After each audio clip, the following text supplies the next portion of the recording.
Hey, assalaamu calaykum guys. Waa idin salaam meel walba adduunka ka joogtaan. Waa wiilkiina Caraale oo idin isku soo noqod wanaagsan. Maanta soo jeedin baa halka si kale waaye. Anoo guri iska joogo oo iska daawanayo banaankan makarooba da'ay ma fahanti. Alxamdulillah ilaahay noo siyaadiyo. Waqtiyada qabowga la galay. Marka waqtiga qabow marka laga makarooba saaid u yahay. Macnaha video ka hadlo maanta waxa waaye anoo xaafad iska joogo waxa dhacday noo fadhiga iska fadhiyo.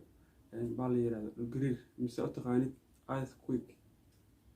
Marka gariirkaas markuu dhacay ilaa iminkiis 5 bil mise isbuuci mise bishiiba mar laga ma fahanti. Laakiin markii inta waddanka inta aad joogo markii labaad la kulmo waayo mise markii saddexaad aan maleynaa hadaan qaldaneen. Marka waxa dhacday anoo inta iska fadhiyo inuu gariir ka dhaco.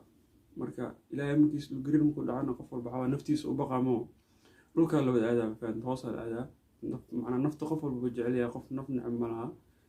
Marka saas dhacda banaanka aadnay marka banaanka aadnay waxa waa xiriir soo joogsaday waxa waa adiga nus saac amal u socdaa uun joogsaday hadii u baad 5 daqiiqo ama 4 daqiiqo adiga gariir ka jiray kadib adiga waxa waa hadda xir waa fiicnaa ma fahanti. Laakiin ma aqaan inuu soo laabanayo ilaahay inuu soo celiyo. Laakiin hadda waxa waa naftiga xitaa videoga aduu xitaa markino idin ogeysay la rabay mise adin inuu ogeysay because mar walba waxa waa dadka aan wax u sheegtay fahmino maasha Allah.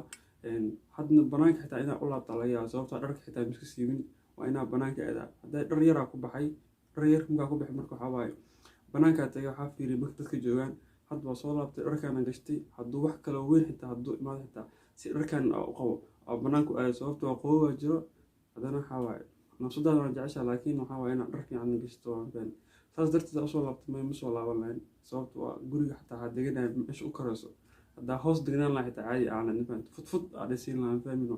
Marka guys ducada idinka rabnaa haddana noo soo duceyn kartiin meel walba aad joogtiin waxa waaye wax walba ducadiina ilaahna yaa badan noo soo duceysiin waan khalaas libsa rabina in sheego mise aan ogeysiiyo ducada waa isku leeyahay meel walba la joogo fahmino. Marka anoo idin soo duceynaa idinkan isoo duceeya noo soo duceeya keligeen ma dad badan ama meesha ku nool fahmti.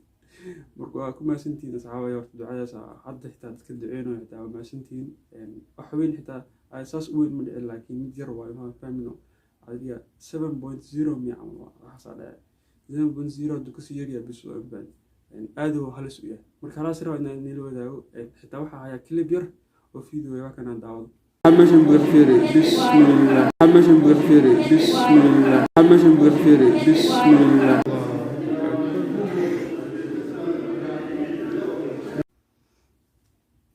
saaragtay videogaas hadda soo daawateen waxa waaye dadka banaanka taagan ka duubay sababtoo ah dadka dhan banaanka soo degeen qaarna inkastoo ay jiifaan dadka qaarna habeenkiina xalay yaabo inay dhafraan iska jiifaan is dareemin anoo fadhiyo kursi ku fadhiyo xitaa dhulka gariirin faan saadasta soo ka marka la sii raro inaan il wadaago saxaabta waa ku maasantii maadaama videoga daawateen like subscribe ayna balla muuqaalka insha Allah sidaas iyo nabadgelyo peace.